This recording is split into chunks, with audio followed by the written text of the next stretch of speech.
أعوذ بالله من الشيطان الرجيم. بسم الله الرحمن الرحيم. قل أعوذ برب الفلق من شر ما خلق ومن شر غاسق إذا وقب ومن شر النفاثات في العقد ومن شر حاسد إذا حسد. بسم الله الرحمن الرحيم.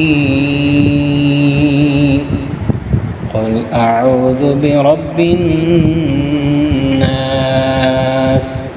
ملك الناس إله الناس من شر الوسواس الخناس الذي يوسوس في صدور الناس من الجنة والناس.